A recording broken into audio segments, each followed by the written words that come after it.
Nag-iiyakan na naman po yung mga Duterte haters dahil mukhang mababaliwala na naman yung kanilang pinaghihirapang impeachment. So, dalawang beses na nilang sinusubukang i-impeach si Vice President Sara Duterte. Mukhang sa pangalawang pagkakataon, mukhang mababasura na naman itong impeachment. Dahil nga nag-file po ng petition sa Supreme Court yung defense team ni VP Sara para ipatigil at ipabasura yung nangyayaring impeachment ngayon sa House of Representatives through Committee on Justice. Dahil nga po pakiramdam po ng defense team ni VP Sara unconstitutional, hindi tumadaan sa tamang due process yung ginagawang mini trial ng House of Representatives. Kaya iniakit nila ito sa Supreme Court para hilingin nga na ibasura na at ipatigil yung mangyayaring hearing o mini trial doon sa House of Representatives. So ano-ano ba yung mga rason ng defense team ni VP Sara at ano yung mga naging reaksyon ngayon ng mga nag-iiyakang kongresista na sabik ng mapa-impeach si Vice President Sara Duterte. So ito alamin po natin, pero syempre bago ang lahat, kung hindi ka pa nakasubscribe sa Makapili TV, baka naman pwedeng pakipindot po muna yung subscribe button at the same time pa-like na rin po ng video. Wala naman pong bayad dyan, kaya pindot na. So ito, panoorin po natin. Naghain ng petisyon sa Korte Suprema ang kampo ni Vice President Sara Duterte para pigilan ang impeachment proceedings ng House Committee on Justice sa susunod na linggo. Binatiko siya ng ilang miyembro ng komite. Sabay giit na dapat itong ibasura ng Korte. Nakatutok si Tina Panganiban Perez. Kinumpirma ng mga abogado ni Vice President Sara Duterte na naghain sila ng petition for certiorari and prohibition sa Korte Suprema para pigilan ang impeachment proceedings laban sa bise sa House Committee on Justice. Pero giit nila, hindi ito nangangahulugang umiiwas ang bise sa proseso, kundi nais lang daw nilang matiyak na naaayon ito sa konstitusyon. Natanggap na ng House Committee on Justice ang kopya ng petisyon. So malinaw naman po. So clarification lang yung gusto nilang mangyari muna. Dahil nga tandaan ninyo, yung mga pumirma noon sa unang impeachment, sila rin po yung humahawak ngayon ng Committee on Justice. So, kumbaga rito, meron ng bias ang mangyayari. So, meron ng kampihan, kasi alam naman natin na napakaraming kongresista yung pumirma doon sa unang attempt nila na pagpapa-impeach kay Vice President Sara Duterte. At yun nga lang, kamalas-malasan nga lang ng mga tukmol na congressman, ipinabasura yun ng Supreme Court dahil nga unconstitutional. Hindi dumaan sa tamang proseso. So ngayon, dahil nga yung mga pumirma noon, sila ngayon yung umahawak ng Committee on Justice. So nakikita o nararamdaman ng defense team na may bias. Kaya tinatanong nila ngayon sa Supreme Court or nire-request nila sa Supreme Court na ipatigil yung impeachment. Gawa nga ng hindi na magiging patas yung magiging paghatol ng Committee on Justice. Gawa nga ng yung pumirma doon sa impeachment ng unang attempt nila, sila na ngayon yung humahawak ng Committee on Justice. So, andun na yung lamang na yung mga gustong mapa-impeach si Vice President Sara Duterte, compare sa titimbangin muna kung meron bang sapat na dahilan para ipa-impeach si Vice President Sara Duterte. Petisyon. Dito, hiniling ng bise na maglabas ang Korte Suprema ng temporary restraining order at kalaunan ng injunction para pigilang umusad ang dalawang impeachment complaints laban sa kanya. So yun na, malinaw po. Hinihiling pa lang naman po ng kampo ni Vice President Sara Duterte na maglabas ng TRO ang Supreme Court. At the same time, nire-request din nila na i-injunction na, ibasura na yung impeachment. Dahil nga sa unang nakita nilang rason o nakita nilang yung pagiging bias ng House of Representatives pagdating sa impeachment. Dahil nga, sabi ko nga kanina, di ba, yung mga unang pumirma doon sa impeachment, sila rin yung may hawak. So, andun yung, kumbaga, yung rason ng depensa, mukhang meron namang bigat, kumbaga, di ba? So, nasa Supreme Court na yon. So, Ni-request pa lang po yun, wala pa pong nilalabas na resolution ang Supreme Court kung pinayagan ba o inaprubahan ba yung request ni Vice President Sara Duterte. Unconstitutional daw kasi ang proceedings. Labag daw kasi ito sa one-year bar rule na nagbabawal sa pag-initiate ng mahigit isang impeachment complaint laban sa isang impeachable official sa loob ng isang taon. Ang una at pangalawang impeachment complaints daw ay inihain bago ang February 6, 2026 na siya raw petsang sinabi ng Korte Suprema kung kailan pwede na ulit magsampa ng reklamo laban sa bise. Wala rin anilang tamang referral ng mga impeachment complaints sa komite. Nang isinantabi rin daw ng House Committee on Justice ang unang reklamo at inatras ng mga complainant ang pangalawang reklamo, sabi ng kampo ng bise, hindi na dapat inaksyonan ng House Committee on Justice ang ikatlo't ika-apat na reklamo dahil pasok na raw ito sa one-year bar rule. Wala rin. So, yun yung isang pagkakamali at kabubuhan ng Makabayan Black. So, kasalanan yan ng Makabayan Black at ni Laila de Lima kung sakasakaling kakatigan ng Supreme Court yung request ng Vice President Sara Duterte. Kasi malinaw naman yung unang resolution na nilabas ng Supreme Court nung unang beses na ibinasura yung impeachment. Sinabi doon na not later ng February 6 pwedeng mag-file ng panibagong impeachment. Kaya kasi nga may one year ban rule, di ba? So natapos yung 1 year ban is February 5, I think, di ba? Kasi dapat talaga hindi mas maaga sa February 6. So dapat mga February 6 doon pa lang pwedeng mag-file ng panibagong impeachment. Pero ang ginawa kasi nitong Makabayan Black nag-file sila ng impeachment February 4. So 2 days na lang, hindi pa nila inantay. So nagmadali silang mag-submit ng kanilang impeachment complaint laban kay Vice President Sara Duterte. Kaya isa yon sa mga nakikitang technicality na pwedeng magamit ng defense team ni VP Sara para ibasura na agad itong impeachment. So kasalanan nito ng Makabayan Black. At the same time, kasalanan din ni Laila de Lima kasi nag-submit din sila ng kanilang impeachment complaint tapos bigla nilang iniurong. So, siyempre, pasok na yun dun sa mga nag-file ng impeachment eh. So, kasama na sila dun sa 1 year na proseso. So, hindi nila pwedeng idahilan na ibinasura. Kasi, ang ginawa kasi ng Committee on Justice, ibinasura nila yung unang complaint ng Makabayan Black. Gawa nga ng mas maagang isinabmit yun. At na siguro nakita rin ng nitong Committee on Justice na pwedeng magamit ng defense team yung maagang pagpapile ng Makabayan Black, kaya ibinasura nila. At the same time, yung ginawa naman ni Laila de Lima, iniatras nila yung kanilang impeachment complaint para daw bigyan ng daan yung 3 and 4. So walang pinagkaiba to doon sa naunang nangyari ng ginawa ng Solicitor General ng Secretary General yata ng House of Representatives, di ba? Nung nagpasa ng impeachment complaint, hindi nila isinabmit kagad sa Committee on Justice. Inipon muna lang ng inipon, so tumakbo ng ilang buwan, saka lang nila ini-refer dun sa Committee on Justice, tapos bigla nila iniakyat kagad sa plenary para pagbotohan. So maraming procedure na hindi sinunod. Dito naman, sinunod nga nila yung tamang procedure pero sablay-sablay. Kaya kasalanan yan ng Makabayan Black tsaka nito ni Laila de Lima. Wala rin daw kapangyarihan ng komite na magsagawa ng mini-trial o hearing proper.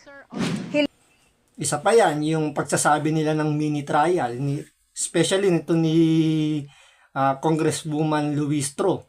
Kasi di ba lagi lang hindi naman lagi, pero nabanggit nila yan dun sa mga committee hearing nila na yan na magsasagawa sila ng mini trial. Tandaan ninyo sa mga abogado, kapag yan bumasa at kumbaga every word na lalabas sa mga bunganga ng mga nakasama doon sa kanilang committee or sa mga hearing na yan, nagagamit yon as evidence or nagagamit yan para sirain yung mga credibility o yung mga, kumbaga, maliliit na bagay ginagamit nila as technicality. Kasi tandaan ninyo, si Congresswoman Luis Tro, committee chairman. So, every word na lalabas sa bunganga niya is parang yun na yung pinaka salita ng isang committee. 'Di ba? So, dahil sa kadaldalan din nito ni Congresswoman Luis Tre, yun yung nagagamit ngayon ng defense team para magamit yung technicality pagdating sa impeachment. Tandaan po niyo sa bawat hearing na ginaganap sa korte, nagagamit yung kada salita. Doon nga sa batas nga lang, di ba? Every word na nandoon na nakasulat sa mga article, iba-iba yung interpretasyon ng mga abogado. Nagkakatalo na lang yan pagdating sa Supreme Court kasi Supreme Court na yung magde-decide sino ba yung may tamang interpretation doon sa nasasad sa article. Kaya yung pagiging bida-bida ng mga congresswoman o congressman doon sa House of Representatives, yun ngayon yung ginagamit ng defense team para mabasura yung impeachment. Hiling ng depensa, ideklara ng Korte Suprema na void o walang bisa at unconstitutional ang Section 7 at 8 ng Rules on Impeachment ng Kamara. Sa Section 7, nakasaad na kapag natukoy ng House Committee on Justice na may sufficient grounds ang impeachment complaints laban sa isang impeachable official, magsasagawa ito ng hearing kung saan may kapangyarihan ng komiteng magpatawag ng mga testigo at mangalap ng mga ebidensya.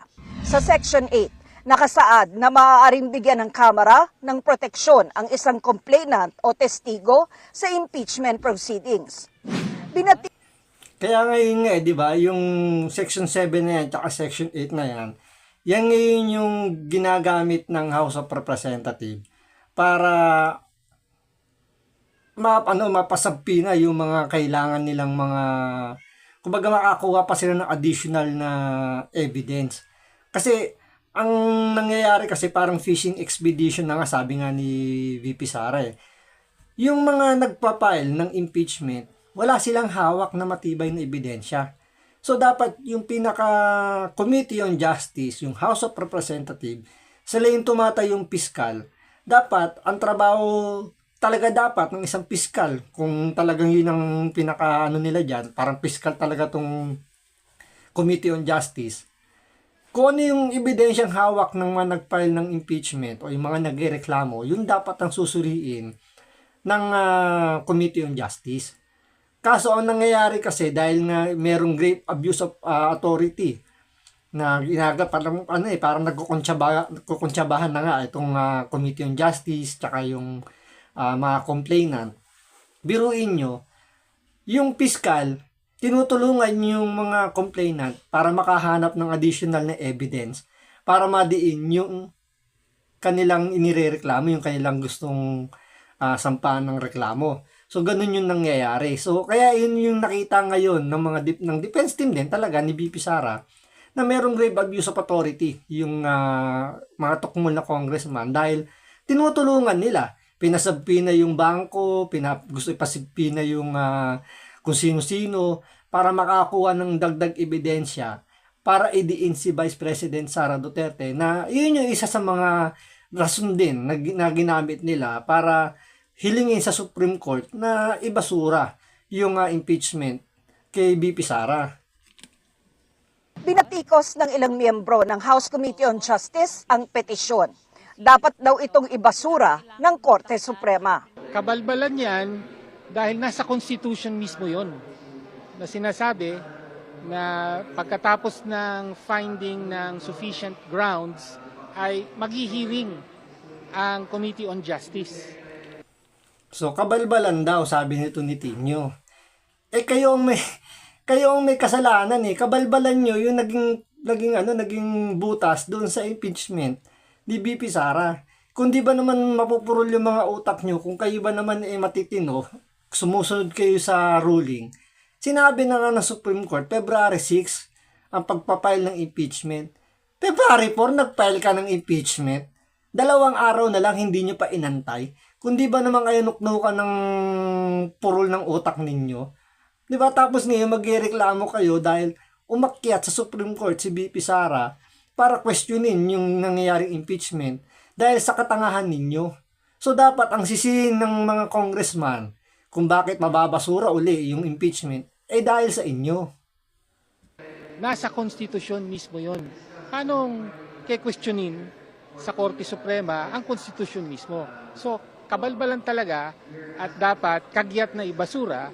Hindi totoo na wala hong valid referral kasi nakita ho ng publiko, nakita ho ng bayan na ang plenaryo po mismo ng Kongreso ang nag-refer sa House Justice Committee nung pong 4 na impeachment complaints. Yung 1-year bar rule, O yun, pangalawang panlilin lang na naman po sa mga kababayan po natin yun. Kasi una sa lahat, yung pong 1-year bar rule, umiira lang po yun pagka po meron na pong referral mula sa plenaryo papunta po sa House Committee on Justice. Tingnan nyo, ginagawa nilang tanga yung mga tao eh. Hindi porket ibinasura ng Committee on Justice yung impeachment complaint ng Makabayan Black, yung nag-file nga ng February 4 instead of February 6. Ano na yun, hindi nakasama doon sa 1-year ban na kumbaga isa sa mga requirements yun para magamit yung 1-year ban. Kung hindi sana nag-file ng mas maaga sa February 6 yung Makabayan Black, di sana hindi ginamit ngayon ng defense team yung ginawa ng Makabayan Black.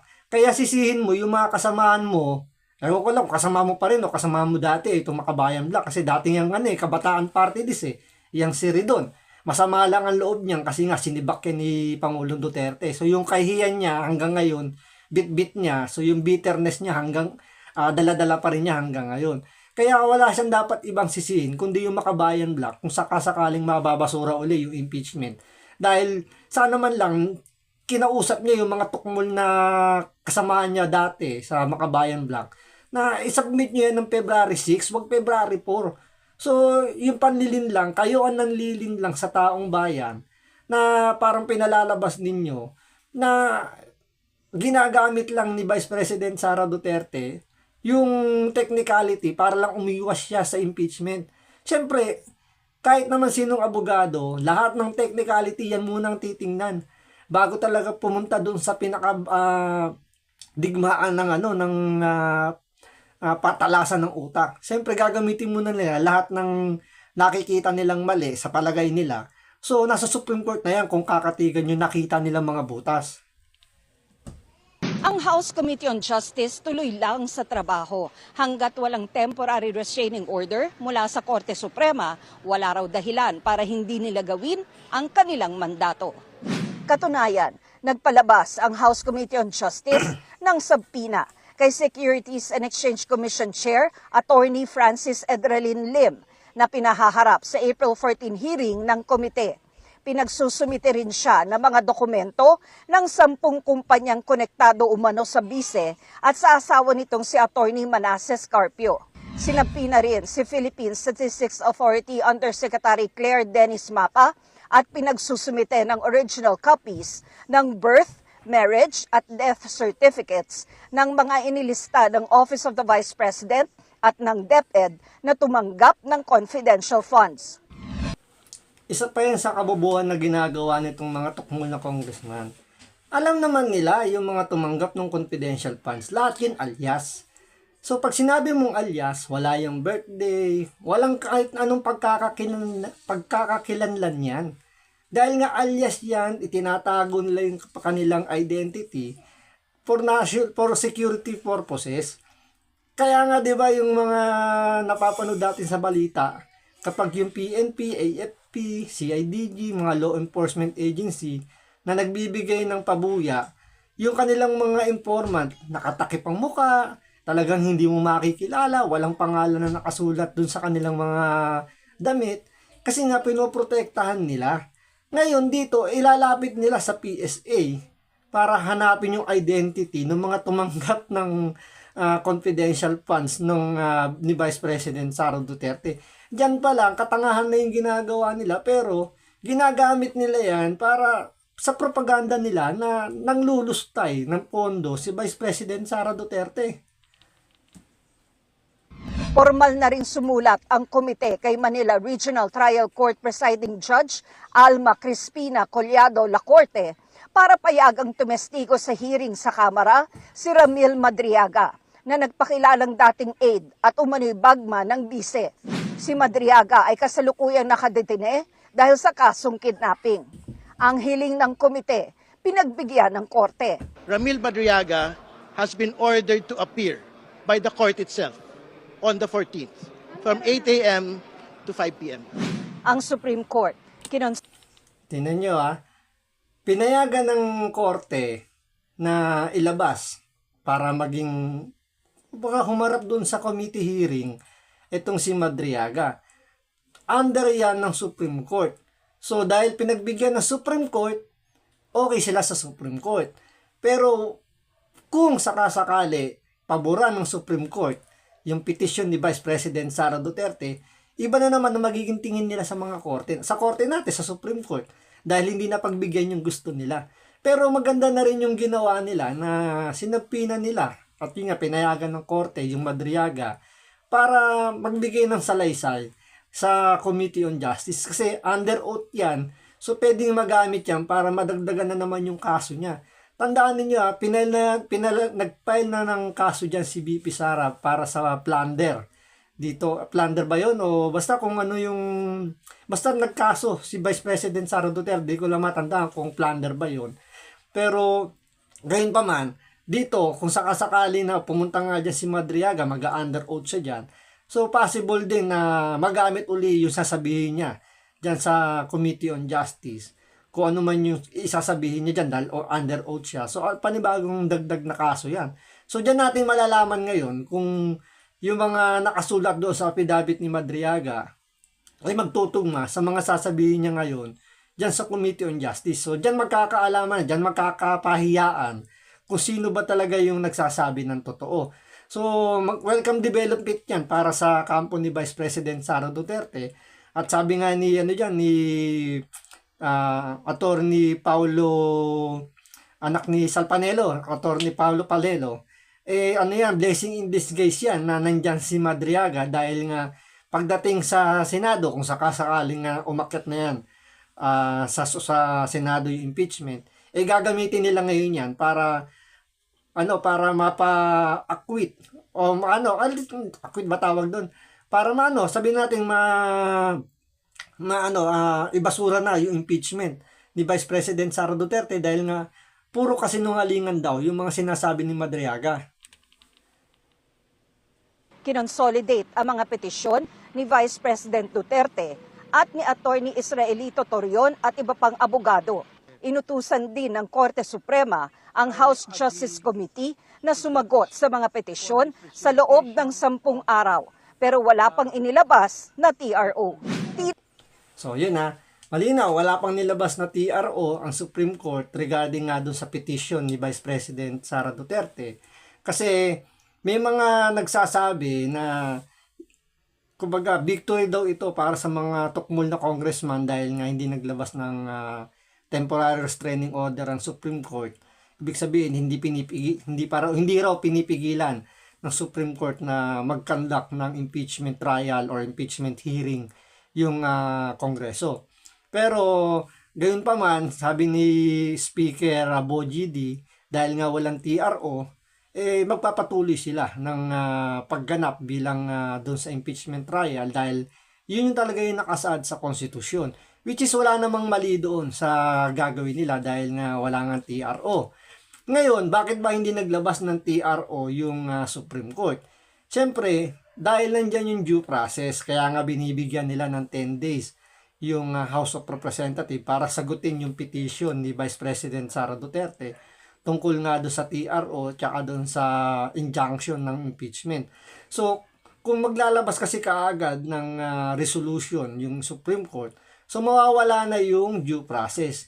Kagaya ng ginawa ng House of Representatives doon sa first try nila ng impeachment na hindi binigyan ng due process si Vice President Sara Duterte. Kaya nga ibinasura yung first impeachment trial, first impeachment